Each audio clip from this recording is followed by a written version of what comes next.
We're back, Hello, this time in a different format. I'm Johanna, Anna. and we've moved away from vlogs and are trying podcasts, apparently. Yeah, Um, clearly we weren't ready to retire whatever this channel is.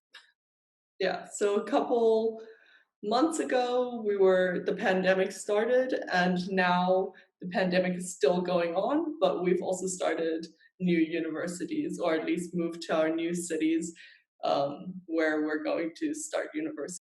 You did something really exciting. So you moved to Denmark. Yep. Didn't know that was going to happen last time we were making vlogs. So I got an offer for a really cool master's program here in Copenhagen for security risk management, which is a move away from my subject. Speaking of moves away from subjects, you did something really exciting. Yes, I did quite a radical change of subject. So we both did a degree called War Studies in our undergrad, right? So it starts with military strategy, ends with like cultural history of war, and everything in between. But it's very much centered around war and violence, and sometimes maybe peace building, but very limited.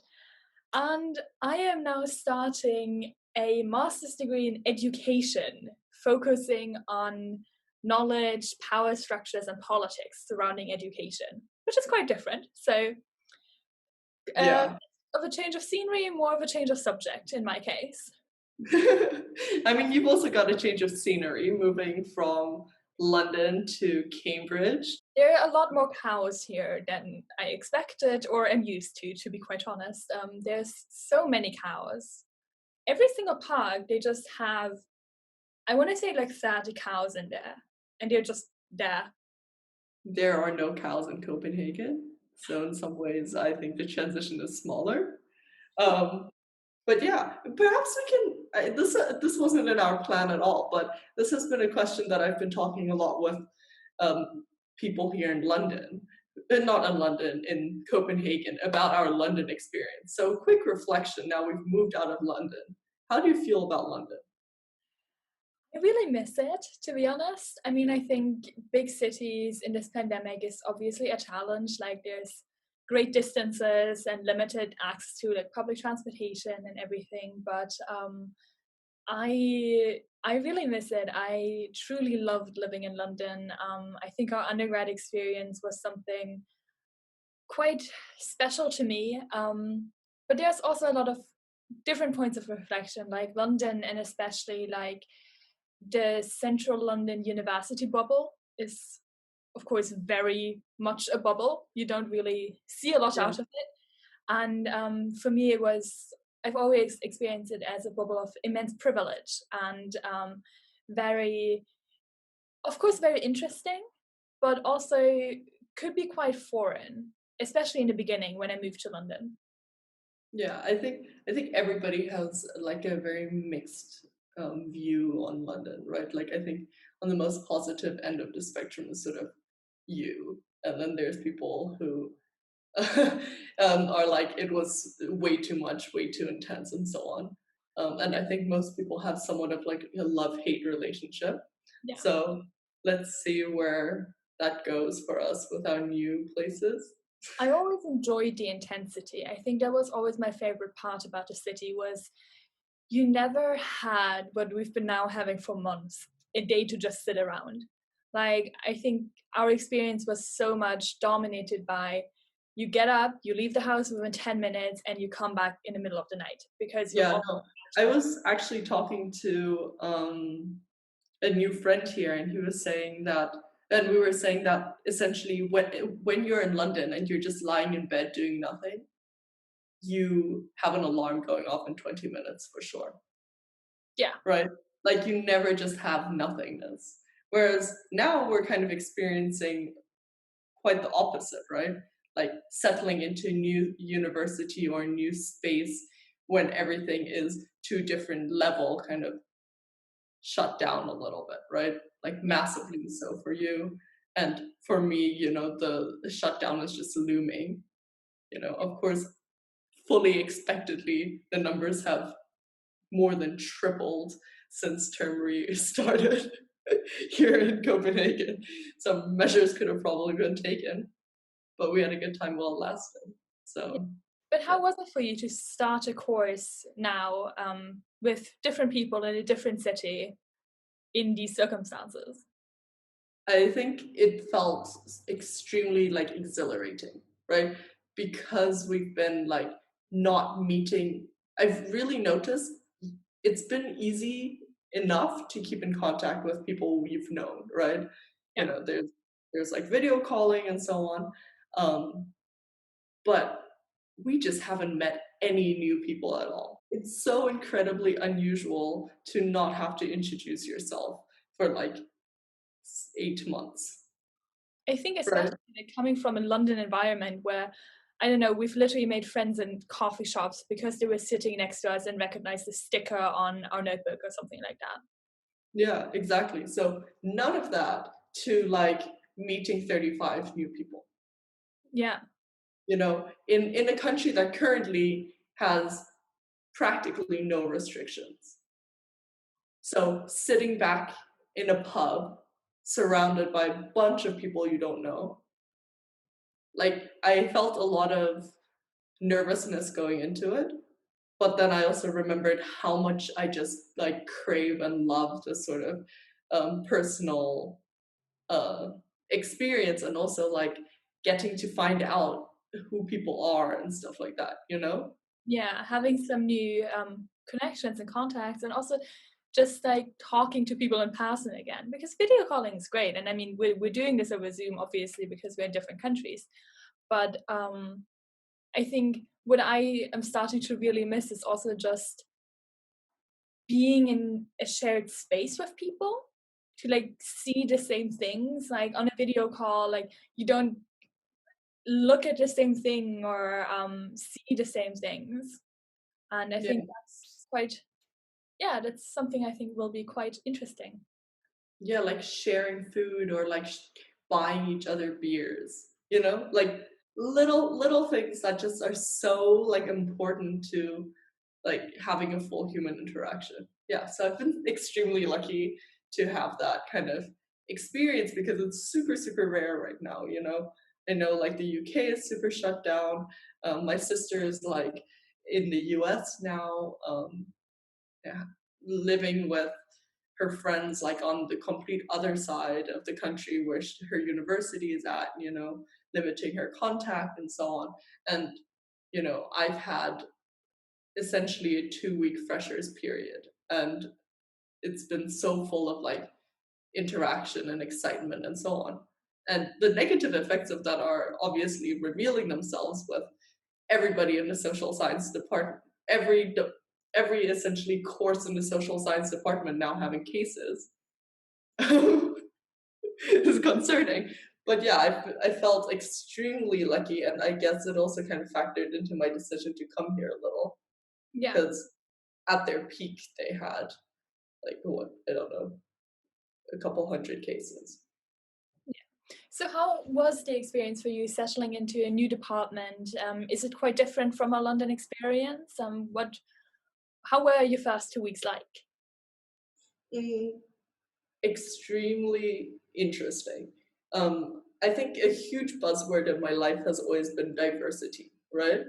And this opportunity has kind of made me reconsider what diversity means.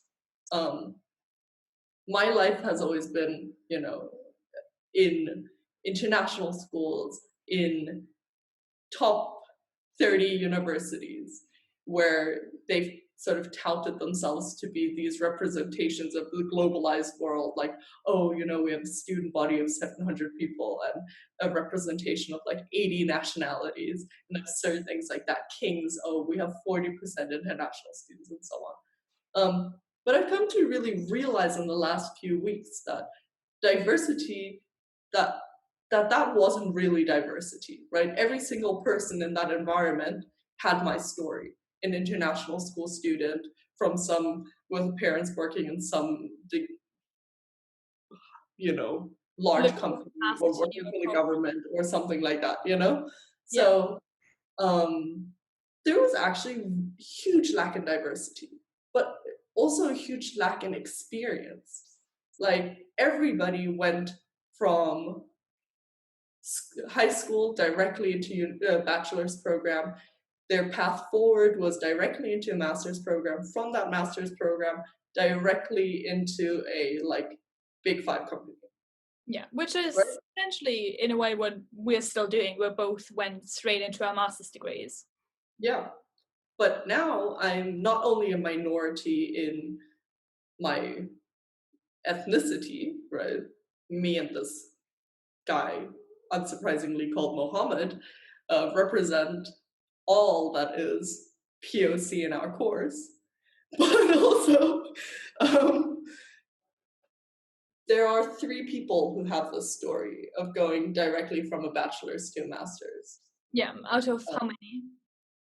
out of 35. Yeah. And I we imagine. are the youngest by far. Like the average age is like 25. Yeah. Yeah. So, And I think recently we've been talking a lot about socioeconomic diversity as well, which unis, central London unis, especially in international relations and politics departments, are not very well. They're not very socioeconomically diverse. There's some people who end up there differently and didn't do the private school, international school route, but overwhelmingly, it's an experience of privilege. yeah. And now you get another side of that. Meanwhile, I think I have signed up for something that's very much the opposite. Yeah, I mean, not only, I mean, I think it's partially also the welfare system that exists in Europe and especially exists in Scandinavian countries that allows anybody who has an interest to attend university not only for free, but to get paid an equivalent of £800 a Yeah, month, right? So, I mean, it, for everybody out there who doesn't think that that's possible, it certainly is. And it just allows a course to be so, so much more diverse in terms of socioeconomic background. absolutely. Most students, I'd say 95% of the students in my course have supported their entire education independently.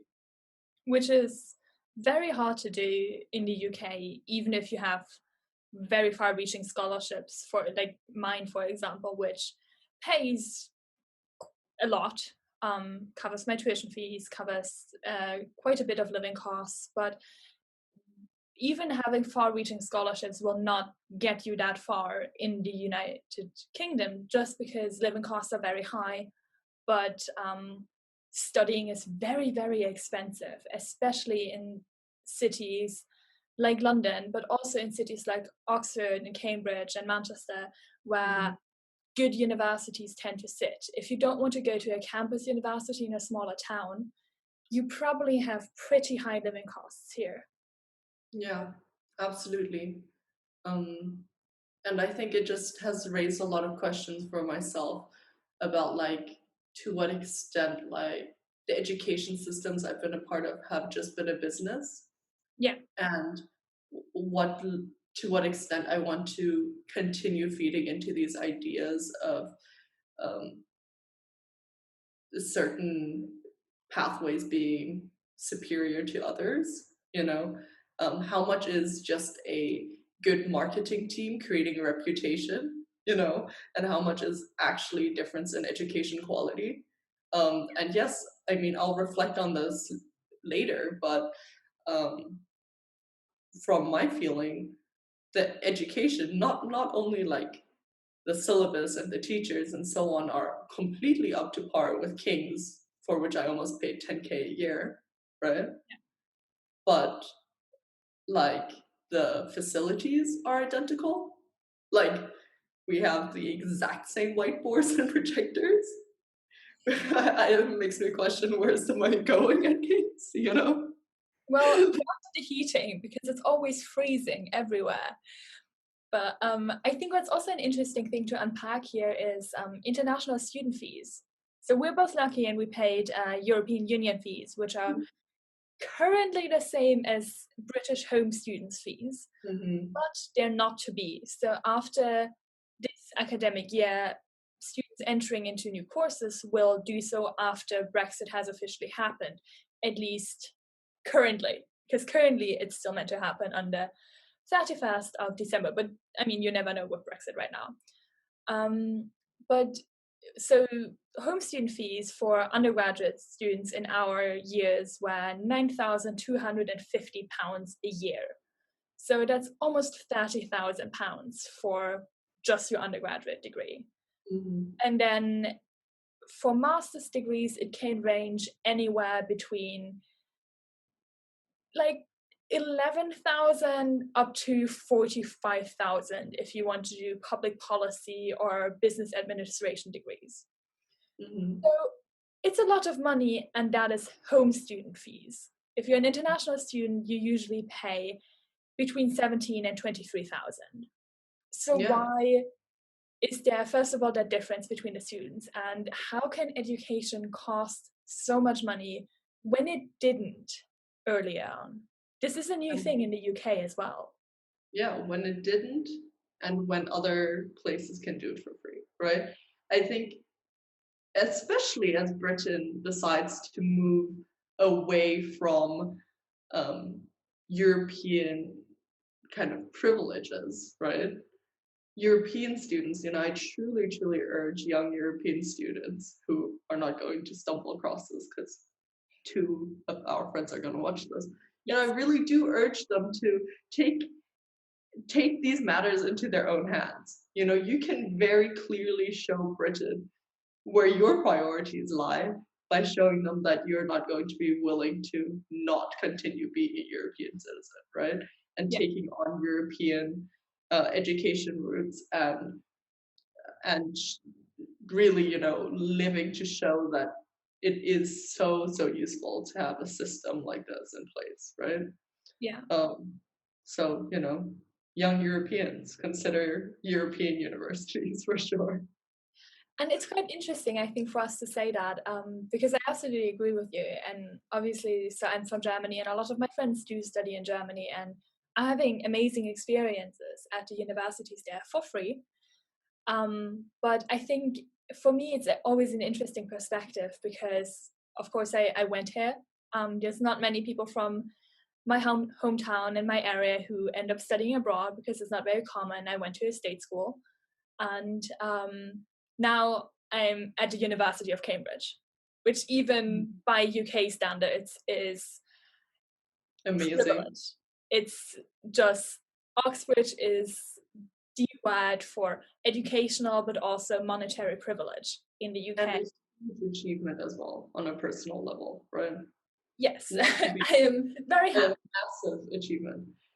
I think what's also really important to see is, so I just want to mention a couple of things about that, is on my resume, everyone will now see University of Cambridge. I got in. I'm doing my degree here. Hopefully I won't fail. But what nobody's ever going to see or ask about is the time I was rejected from Cambridge University and the 2 times I was rejected from Oxford University. Because getting in and getting rejected doesn't necessarily say a lot about your academic abilities or anything else, really. And I think it's really important to me to unpack that, because Oxford is often seen as such a summit of academic excellence. But I was rejected from Cambridge the same year I was accepted into Cambridge. And I was rejected from Oxford. And now twice, for my undergrad and my postgrad. They really didn't like me there. But now I have a sister college in Oxford that we cooperate with. And I think it's really important to note that, yes, you might get rejected from Oxford. That doesn't mean your academics are not up to their standards. It might mean somebody else was better prepared than you, because maybe they went to a private school and got training for it. When I went to interviews in Oxford, I had never had a practice interview because I asked one of my teachers to do it with me. He said he would, and then didn't have the time. Yeah. Other people who went to, for example, European schools or private schools had a year of training for the interviews. And that's not bad. If I had the chance to do that, I would have definitely done that. Like, use every chance you got, right? but it means it doesn't say anything about you if you might not fill the criteria, or you might not fit the course that well, or you might have had a bad day. Yeah. Not going to Oxbridge doesn't mean you can't be academic excellence. So Yeah, I no, just want to say that, absolutely. essentially. No, absolutely. Like all the people in my course now also graduated their respective undergrads with firsts. The grade point average is identical to Cambridge. Oh And yeah, really, might be higher. My conditions were to get a 2-1.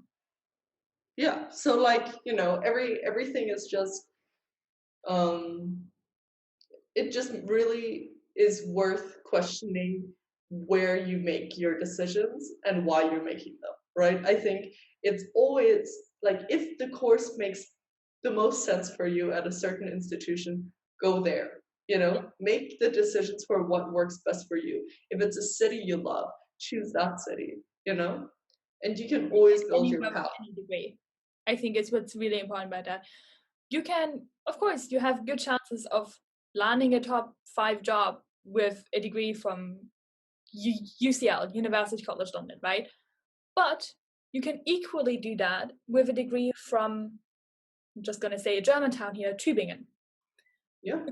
You know where EY also has offices?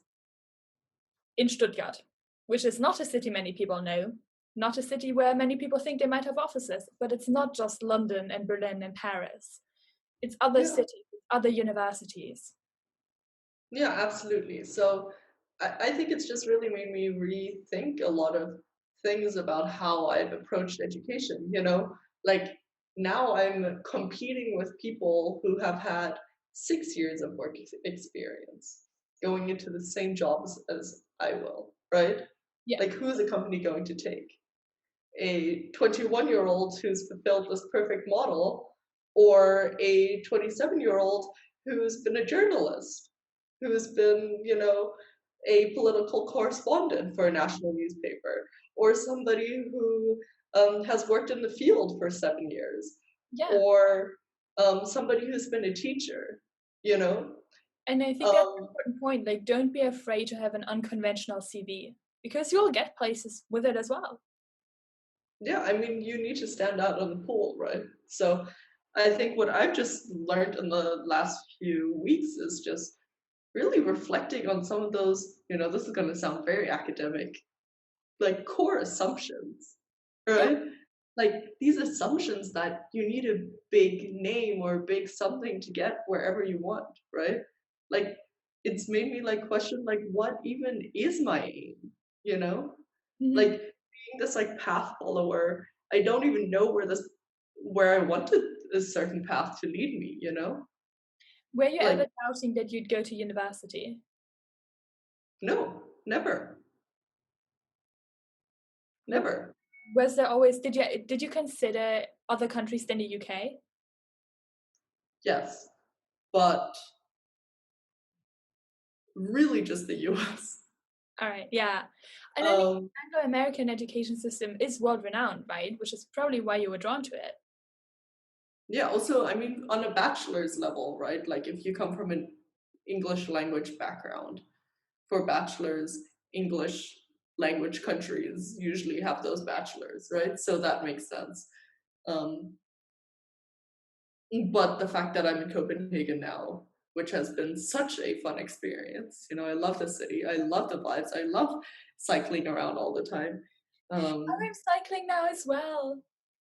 I have a Dutch bike. Amazing. Like cycling, so good. But yeah, no, like yeah, that I'm here is really just I mean, I think 80% of it is COVID, that made me just sit down and think a bit and then be like, Maybe go back to how come you applied for Copenhagen in the first place? I think we need to kind of finish on that note. Like, Yes. what's my personal story of straying away from this traditional path that's been spoon fed to me, right? Yeah. I think there are multiple factors. I mean, the course is super cool. Security risk management. It's in a department that has some massive key scholars in security studies. Um, the Copenhagen School of Security was created here, securitization was created here, which is super, super cool. Which Um, is, by the way, something Hannah has talked about for, I think, 2 years now in war studies and has not let go, ever. I am obsessed. I love the city. Um, and I think just during COVID, there was so much uncertainty around this kind of stuff that I wasn't about to, you know, pay 14K for a degree that might as well be super similar to my bachelor's because it was also in the war studies department. And I really felt like, because I had an internship in Berlin, I really felt like I need to become more of a European, get more into the system and um, see what that life is like. Yeah. Yeah. Well, and on that note, let's end it here. Let's wrap it up, and maybe we'll be back. Who knows? Maybe we can have more scandalous, lighthearted topics in the future.